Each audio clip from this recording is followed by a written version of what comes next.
Nesse trabalho de pesquisa, defendo que o lugar de anunciação da mensagem fotográfica de Ferrez era o mundo branco, o mundo dos grandes proprietários escravistas que vivia entre a nostalgia de um passado em que a escravidão era um sistema incontestável do ponto de vista econômico e humanitário, e a perspectiva de construção de uma sociedade moderna que tinha como modelo as nações europeias, em que a racionalidade industrial, apoiada na exploração da mão de obra livre, condenava a escravidão já nos anos 80.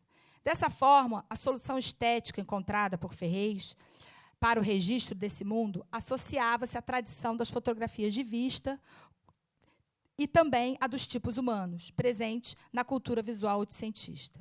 Portanto, as imagens aqui analisadas, ao mesmo tempo que representam a visão de Marc Ferrez sobre as plantations cafeeiras em fins de 800, também falam sobre uma determinada maneira compartilhada socialmente de ver e dar a ver a escravidão e o mundo agrário do Vale do Paraíba. Contudo, a perspectiva telescópica, panorâmica e socialmente distante escolhida não conseguiu evitar de todo o olhar retornado, e aí eu penso aí na expressão da Ana Mauad, do fotografado, no caso dos escravos, cabendo ao historiador buscar nos indícios impressos, no papel emocionado, os rastros de uma humanidade daqueles homens e mulheres. Dito isso, cabe questionar: por que produzir um conjunto fotográfico tão extenso sobre as plantations escravistas justamente nos anos 80, quando esse mundo tendia ao declínio? O que essas imagens pretendiam comunicar a respeito da escravidão rural em fins do Império? A que público e espaços sociais estavam endereçadas? O que elas informam sobre a sociedade que as produziu? Para compreender essas perguntas, no limite dessa apresentação, eu proponho uma reflexão sobre o conjunto visual descrito, sua produção, circulação, consumo e ação. Nos anos 80, o Ferrez já era um fotógrafo reconhecido, né, premiado, então contratá-lo também era um símbolo, né, de distinção e de legitimação, né, daquelas imagens para aquelas pessoas que estavam buscando, né, aquele trabalho, né. A principal base de apoio político-econômico do Centro da Lavoura eram os clubes da lavoura municipais, que, por meio de uma rede organizacional estruturada nas diferentes localidades, atuavam em prol da manutenção da ordem escravista constituída. Então, durante a gestão do Clube da Lavoura e do Comércio, na organização do Pavilhão Brasileiro, Ferrez ganhou diversos prêmios com vistas e paisagens da jovem nação.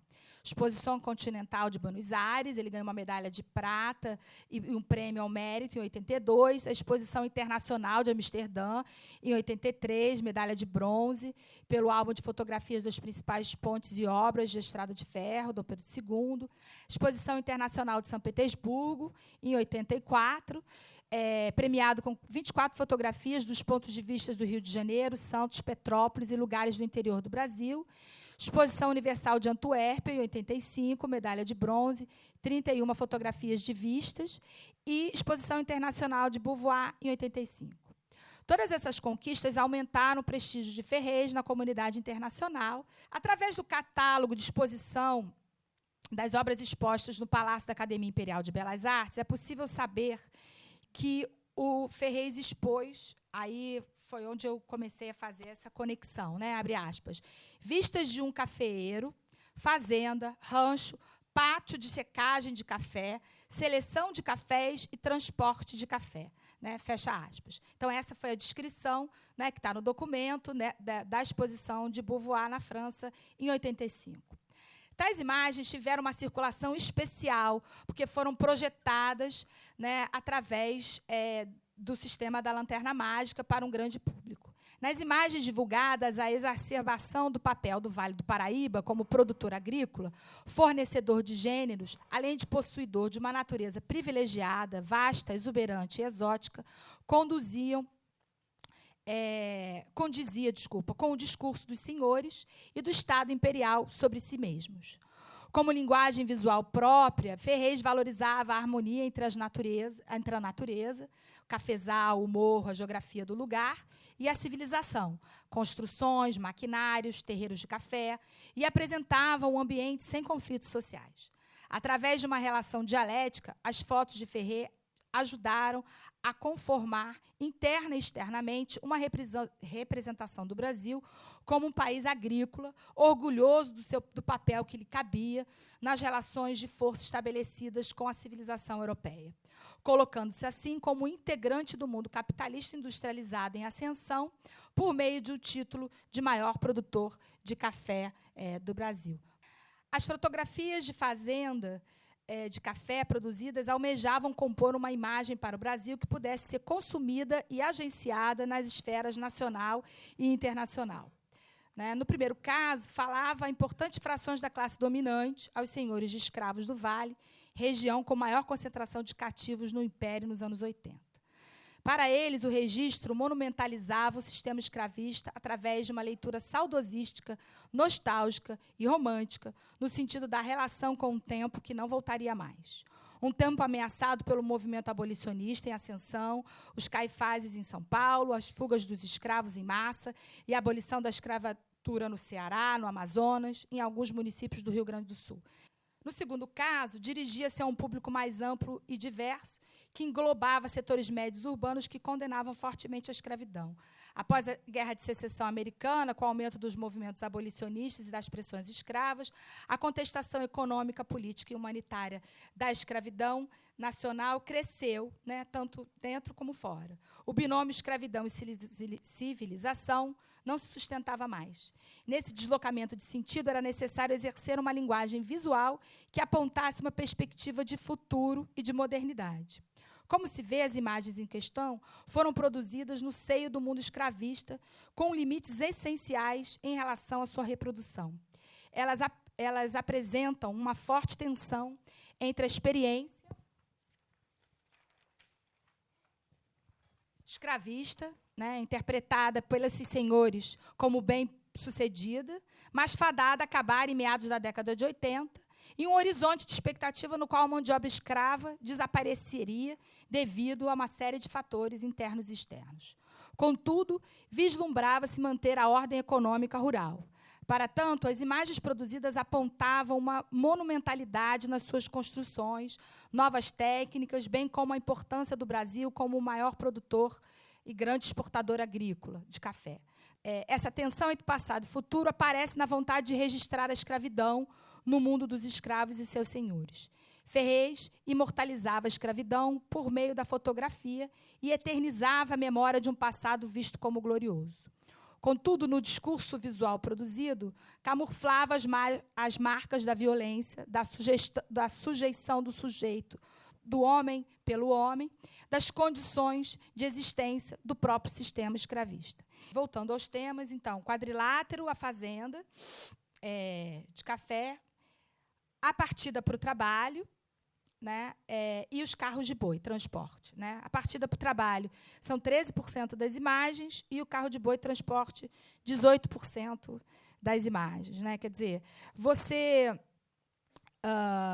pensando, juntando o tema do quadrilátero com o tema do cafezal, quer dizer, 69% das imagens vão falar sobre essa grandeza da fazenda, e da produção do café. Essas fotos da partida para o trabalho, elas são interessantes porque elas, na maioria das vezes, ela tem uma hierarquia na foto.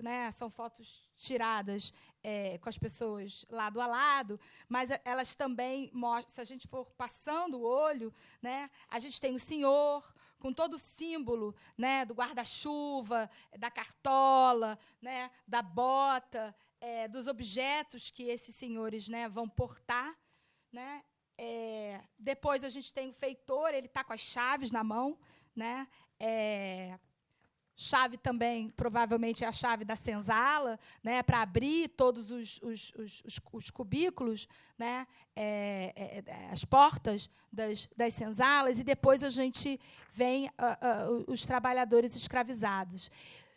Sempre com os instrumentos de trabalho na mão, e a gente percebe também, muitas vezes, a confecção, a construção dessa imagem pelas próprias roupas. Essas não são roupas do dia a dia, são roupas de domingo. Eles estão vestidos de japona, que é essa roupa mais de frio, né, de tipo um paletózinho, né, todos a maioria com chapéu. Então, é uma mistura do instrumento de trabalho com a roupa de domingo. Tem a construção, né, da organização da foto do fotógrafo, mas também tem, né, um pouco da rebeldia, né, do que a gente pode ver como participação numa tentativa de desconstruir, né, o desejado. É de suma importância a gente pensar nessa relação, né, a gente abrir essa conexão do Ferrez com o clube, né, como da onde vem esse patrocínio para uma produção tão vasta, né, de imagens, porque passa a iluminar muito, né, do motivo da produção daquela imagem. Ao iluminar muito sobre o motivo da produção daquela imagem, a circulação que aquela imagem teve, a gente pode passar a ter a ideia dessa escravidão, a entender por quê, né, que essa escravidão aparece ali tão nostálgica, né, e pensar também na nova circulação dessas imagens, que muitas vezes elas estão nos livros didáticos, né, como se fosse a escravidão no Brasil era assim, nas fazendas de café ela era assim, e ela não era, né? Ela era muito mais violenta, muito mais opressora do que aparece na imagem. Então, desconstruir isso, né, eu acho que é parte do nosso papel, né, como historiador, como pesquisador, né, e levantar isso faz com que a resistência dessas pessoas também não tenha sido uma resistência em vão, né, porque elas, durante anos e anos, tentaram botar o mundo escravista de ponta cabeça, resistiram para que esse mundo acabasse, né? E não perceber isso e não falar sobre isso atualmente é a gente continuar legitimando um pouco daquele discurso. Então, acho que a pesquisa, né, ela traz outras camadas, né, que são necessárias da gente levantar. Isso é isso. Obrigada. Cerca de 30 anos após cruzar o Atlântico, Rentier foi fotografado, torso nu, como parte de uma série de retratos de tipos raciais, encomendada ao fotógrafo J.T. Zilley pelo zoologista suíço Louis Agassiz, à época professor na Universidade de Harvard. Seu objetivo era estabelecer cientificamente uma escala racial na qual os negros figurassem como inferiores aos brancos, já que, segundo sua teoria, pertenceriam a diferentes espécies. No entanto, pouco depois, mais precisamente em 1859, o rival de Agassiz, Charles Darwin, refutaria os argumentos do cientista suíço com sua teoria da evolução, publicada no livro A Origem das Espécies. Na década de 1970, foi redescoberta por uma funcionária, junto a outros retratos de vários homens e mulheres escrutinados pela pesquisa racial de Agassiz. 4 décadas mais tarde, o retrato de Rentier foi utilizado como símbolo de um debate público sobre a relação histórica das universidades americanas com a escravidão.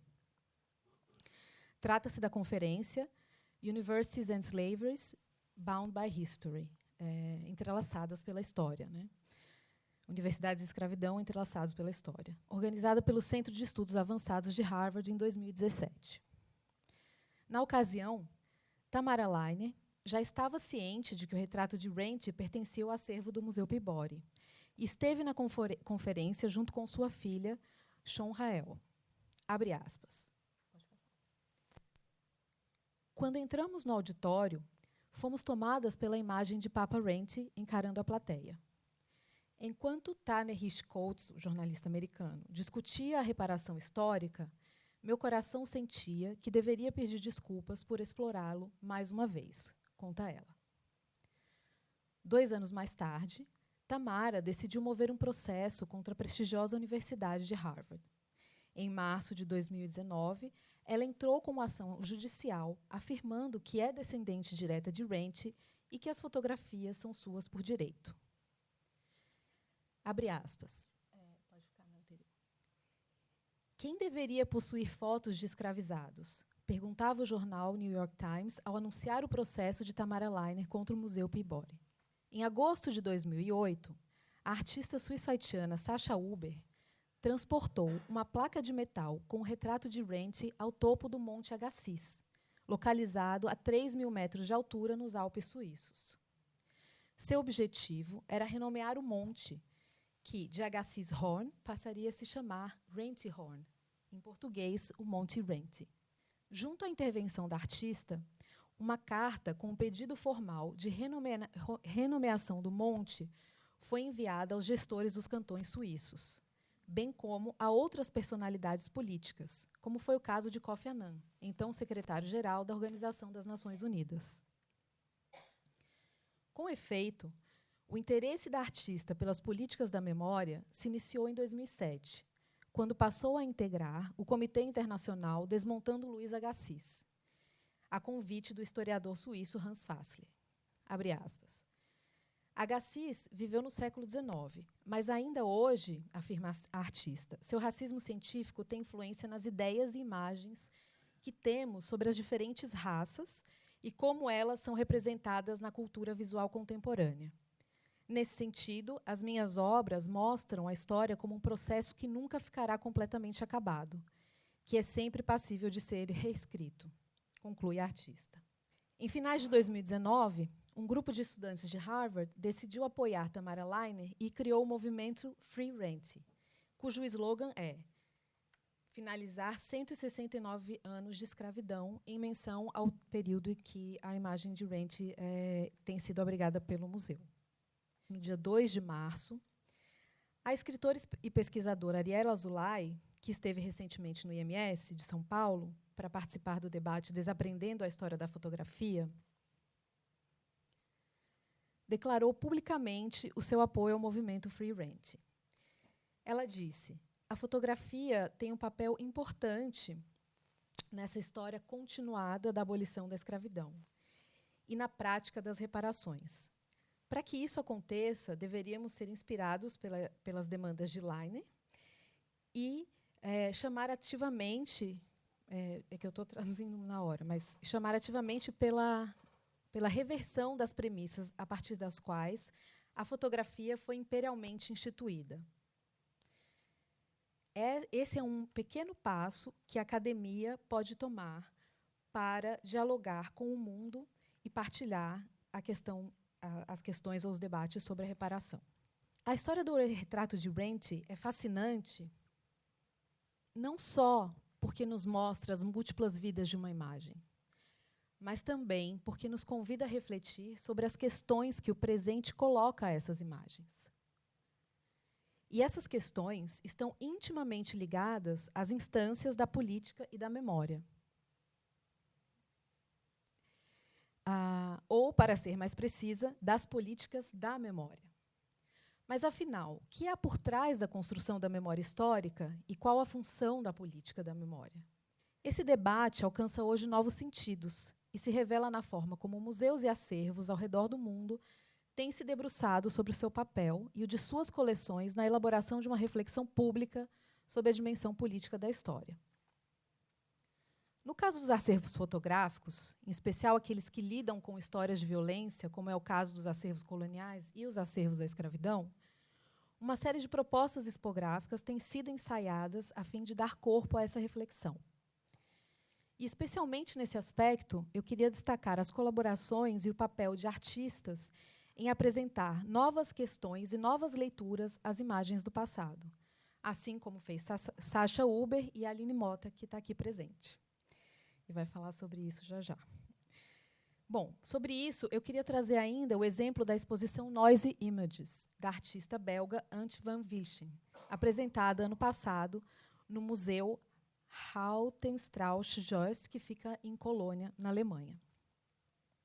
Nela, a artista investiga os mecanismos da imagem colonial a partir de pesquisas no acervo de fotografias do museu. Um de seus objetivos foi reposicionar o sujeito, lidar com a violência e o voyeurismo que circunda as imagens coloniais e se expressa na questão: o quanto mostrar dessas imagens. Em oposição a isso, como a própria Mariana já mostrou aqui, a gente tem os cartões postais, que circulavam no final do século XIX, início do XX, e que mostram né, enfim, seria uma antítese, né, dessa ideia do velamento da imagem, e que mostram e expõem, portanto, de forma muito crua, o que seria essa imagem violenta. E que acaba se tornando... Pode seguir? A próxima.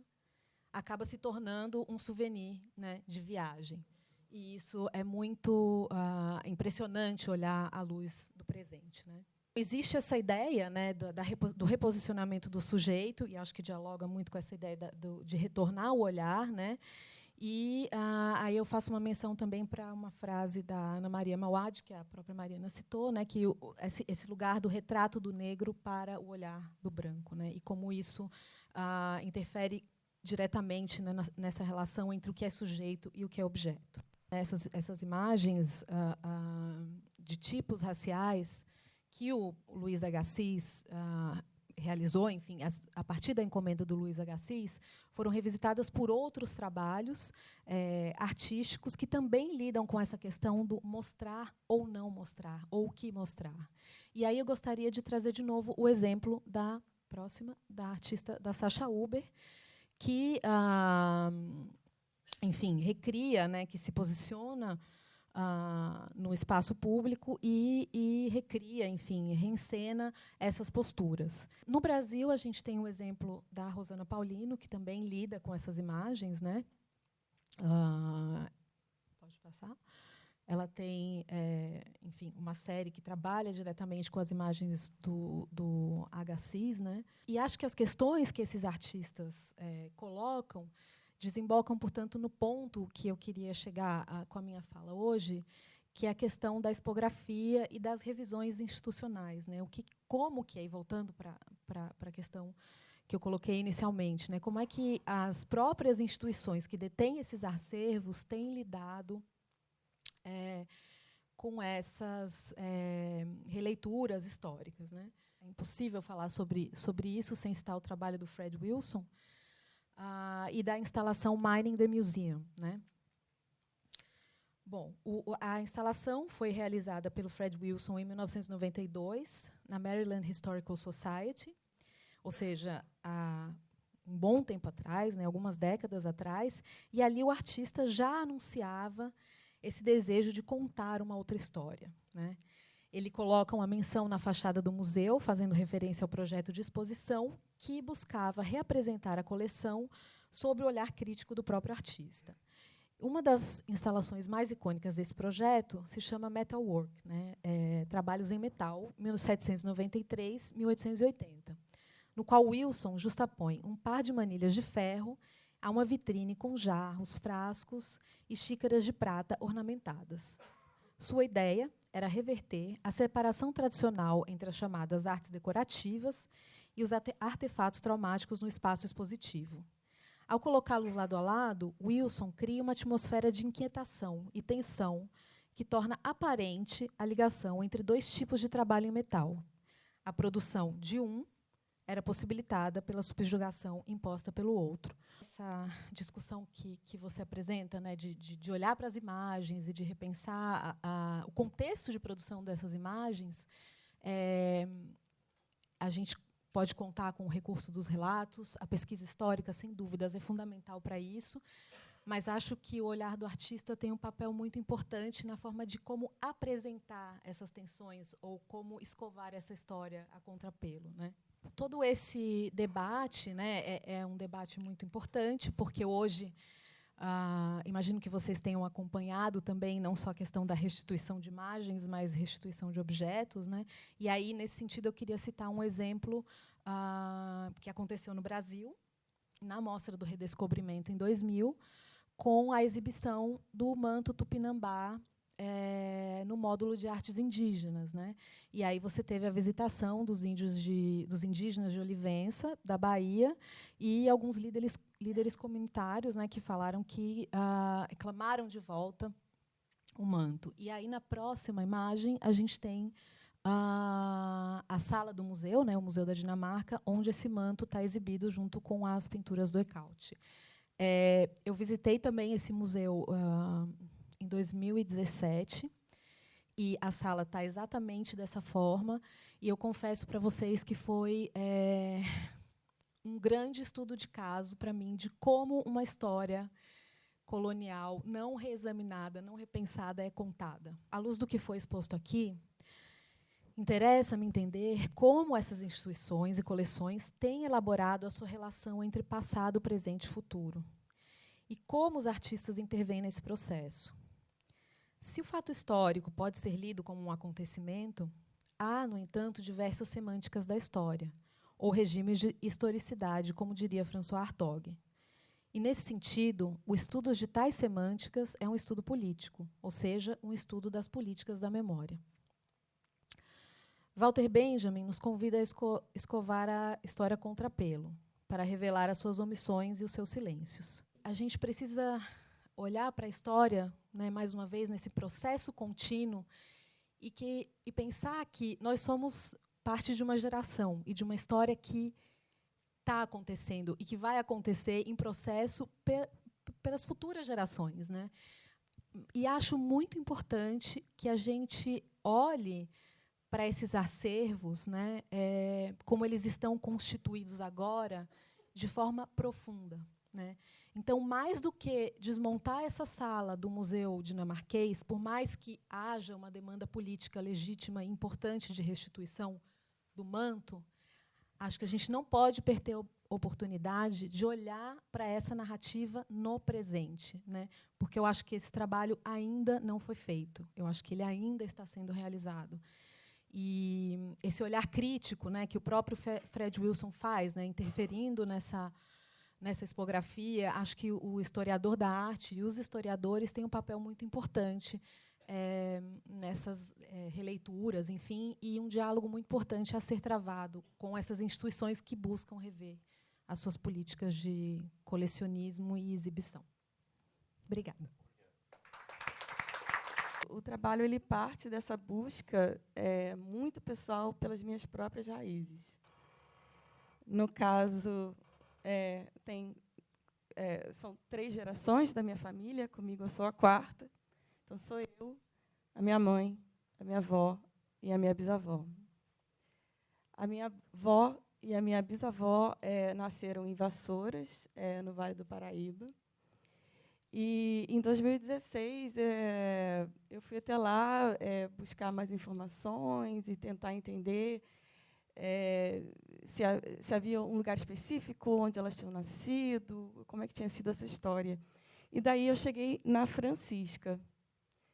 Então, tem eu, a minha mãe, a Doralice, né, a minha avó, a Mariana. E a Mariana é filha natural de Francisca. Daí, Francisca, quem é a Francisca? Por isso, esse ponto de interrogação.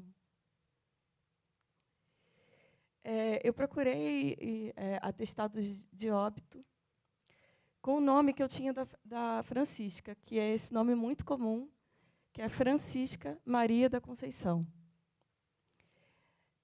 Apesar de ser um nome comum, cruzando as datas, eu consegui chegar nesse atestado de óbito que fez sentido para mim, dizendo que, aos 12 dias do mês de julho de 1918, ou seja, uma data compatível, faleceu na fazenda de Ubá, Francisca Maria da Conceição. Eu fui procurar informações, então, sobre essa fazenda de Ubá.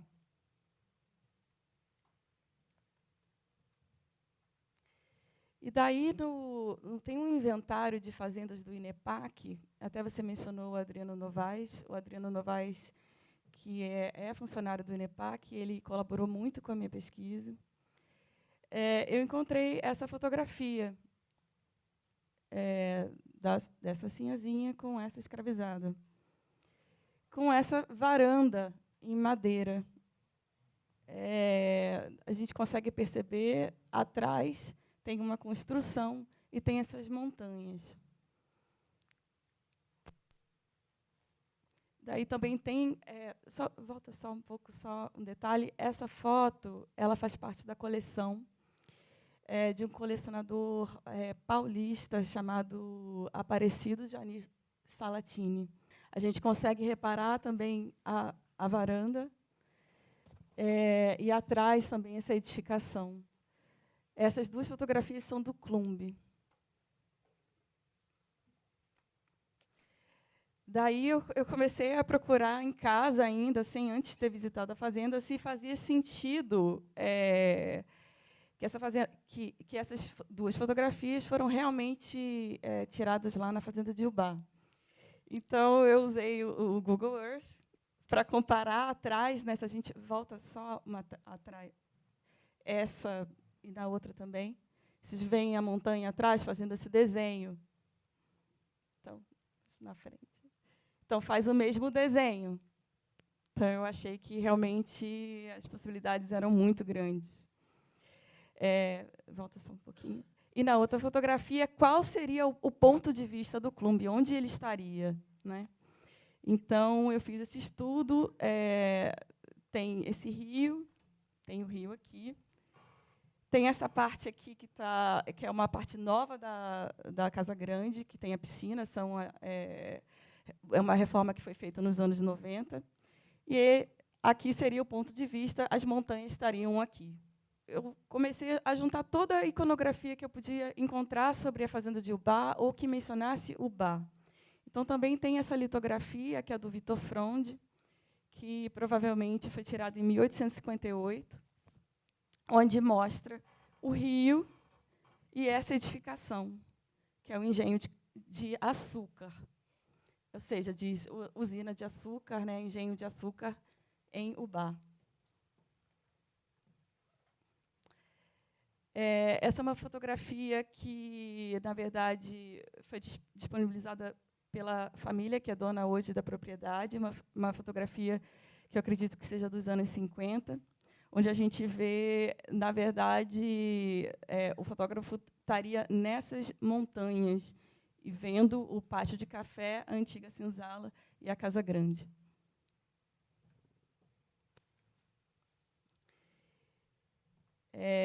Isso é uma pesquisa que eu fiz sobre o Vitor Fronde, né, se ele teria ido realmente a Vassoura, se ele teria ido ao Ubá. E, sim, tem todo... Nos jornais de época, tem várias menções à ida do Vitor Fronde para Vassouras, e junto com o jornalista, que é o Charles Riberol, que escreveu junto com ele, né, ele fez as imagens, o Charles Riberol fez o texto do primeiro volume, né, Província, na verdade, aqui o segundo volume, tem o primeiro e o segundo volume, Província do Rio de Janeiro. Texto por Carlos, né, Charles Riberol, ilustrações por Vitor Fronde. Daí, eu fui procurar quem eram os donos, né, da fazenda de Ubá, né, nessa época, na época da Francisca. E eu encontrei os inventários, né, que são esses 3 tomos enormes. Eles estão no IFAM, lá em Vassouras. Deixa eu passar. E aí é curioso, porque quando você vê o inventário, você vê que tinham os pés de café, mas também o engenho. Esse engenho do Vitor Fronde, ele é citado no inventário. No inventário também da família, né, do José Pereira de Almeida, tem a listagem de todos os bens e, obviamente, os escravizados da fazenda, que eram em torno de 200. E, realmente, tem uma Francisca, que é citada como na listagem dos bens. Né? A gente consegue ver aqui, Francisca, crioula, 21 anos, filha natural de Clementina, falecida, e de Bruno de Roça, 1 conto e 500 mil réis. Como o inventário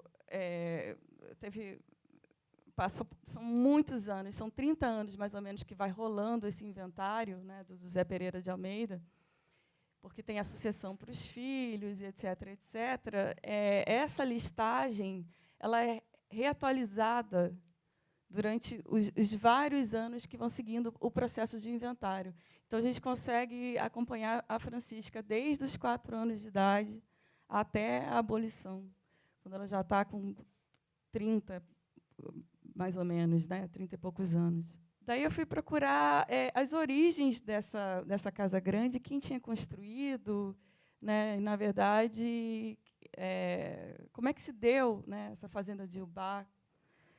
E daí eu cheguei no pai do José Pereira de Almeida, que era o barão de Ubá, que é o João Rodrigues Pereira de Almeida.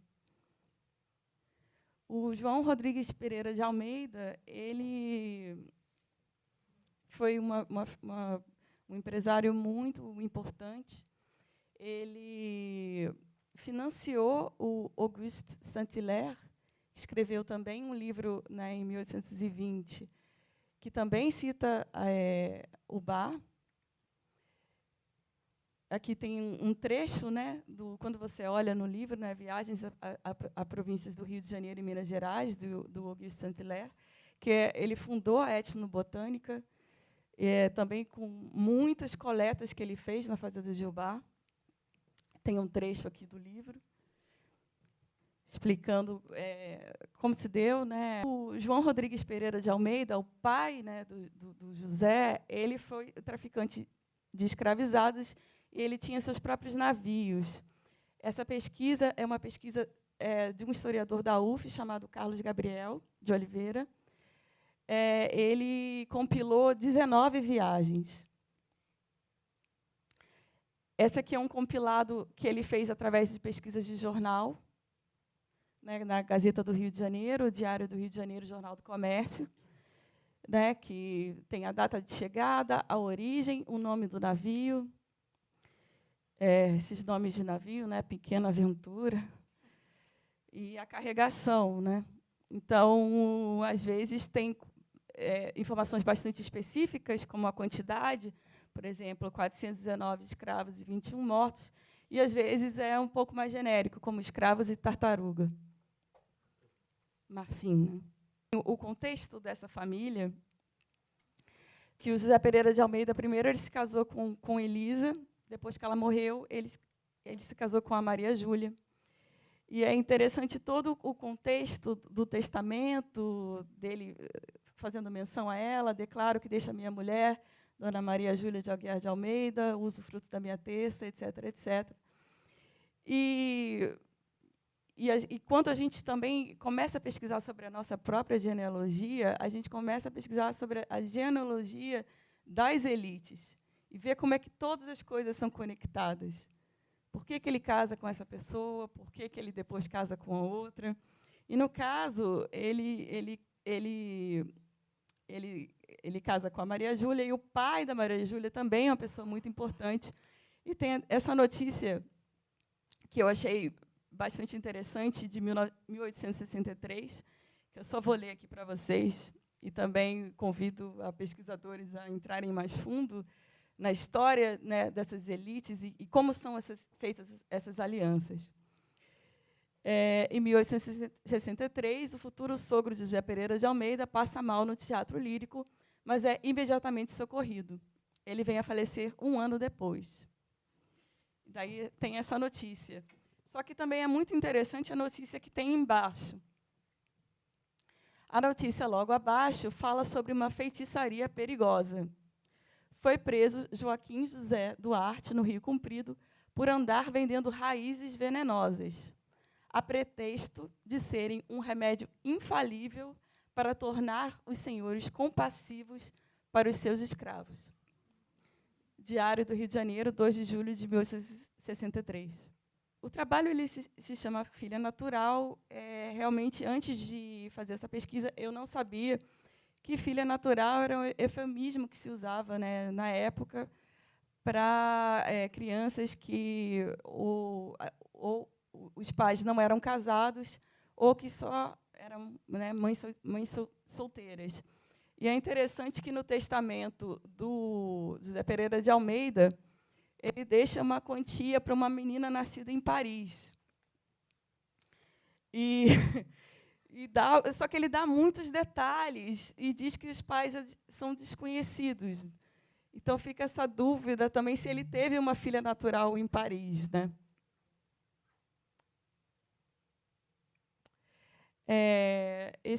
Já estou chegando para o final da minha apresentação, para a gente poder ver o filme. Só queria mostrar para vocês um pouco das imagens da série de fotografias que eu fiz, que é esse retorno à Fazenda de Ubá. Aqui tem a Cláudia Mamed, que é uma líder comunitária de Vassouras. E eu estou muito orgulhosa que ela foi votada em primeiro lugar como conselheira tutelar da cidade. Ela é uma pessoa muito especial, jongueira, e eu conheci ela em 2016. E, em 2018, a gente fez essas fotografias, retornando à Fazenda de Ubá. O antigo terreiro de café virou essa quadra de tênis. Essa reforma foi feita nos anos 90, como eu havia dito, por uma família bastante conhecida aqui no Rio de Janeiro, que é a família Magalhães Lins. Eles eram donos do Banco Real. E, também, coincidentemente, ele era um grande colecionador de arte.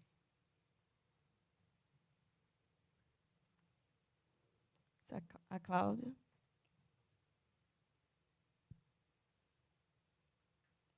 A Cláudia, a gente pode ver a varanda, né, atrás, que está preservada até hoje, mais de 200 anos depois. Essa visão, né, do terreiro de café para a varanda, a mesma varanda. Quando nós vemos essa relação entre a fotografia e o que a fotografia apresenta e representa, nós encontramos muitas situações de ocultação e de revelação também. Por exemplo, na exposição do Marco Ferrez, que aqui encontramos, das imagens do Marco Ferrez que vimos de escravizados, é notório que, ao mesmo tempo que a fotografia domina e coloniza também com o olhar o outro, e, ao mesmo tempo, ela revela o outro. E, com isso, lhe dá uma identidade que ele não teria se ela não existisse. Como é que vocês veem esse paradoxo, esse dilema entre a exploração do outro através do retrato e da sua representação e a emancipação do outro pelo facto de desse outro poder ter uma identidade através da imagem fotográfica? A pergunta do João tem a ver com o que você fala dessas brechas da imagem, né? Enfim, quando a imagem ela escapa aquilo que o fotógrafo, né, o que todo aquele setting fotográfico deseja representar.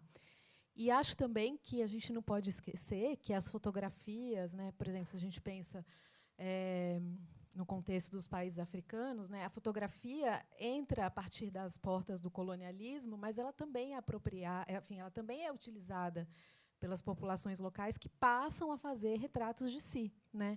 Então, a gente não pode esquecer essa dimensão. A fotografia ela acaba sendo também uma forma de narrar a si mesmo. Em relação, né, à questão do século XIX e das imagens de escravos, ou que querem retratar escravos, porque podem ser até mesmo pessoas livres, né, que estão ali fazendo aquela fotografia, libertos, né? Eu acho que a gente não pode esquecer que há uma hierarquia, né? Numa hierarquia social mesmo, né? Que é importante da gente ver e que, muitas vezes, aquelas pessoas que estão ali sendo fotografadas, o resultado é uma imagem extremamente violenta, como são as imagens das fotos de antropometria, né? É uma hierarquia do olhar. A gente vai continuar tendo exposições sobre Marco Ferrez curadas por pessoas brancas? Acho que sim, mas e quando for uma pessoa negra? Que tipo de exposição que a gente vai ver? Se a gente colocar, né, se eu pego essas fotos do Klumb, qual é o trabalho que eu vou fazer? Será que é o mesmo que uma pessoa branca? Não importa. As pessoas brancas podem fazer filmes? Claro que podem. Sempre fizeram, sempre tiveram acesso a essas imagens e aos seus olhares. Mas e esse outro olhar? Quando que a gente vai dar condição financeira para essas pessoas, né, fazerem seus trabalhos, para eu continuar fazendo os meus trabalhos? Então, é uma questão de ponto de vista e de hierarquia e de acesso. Acesso à informação. Perceber como há novos olhares a serem construídos, olhares que antes eram só vistos por outros e que hoje são olhares que veem e se veem na sua própria história e nas próprias imagens que se fizeram deles. Isso está a acontecer com as identidades negras, está a acontecer com as culturas indígenas neste país. E me parece muito peculiar este momento e muito único.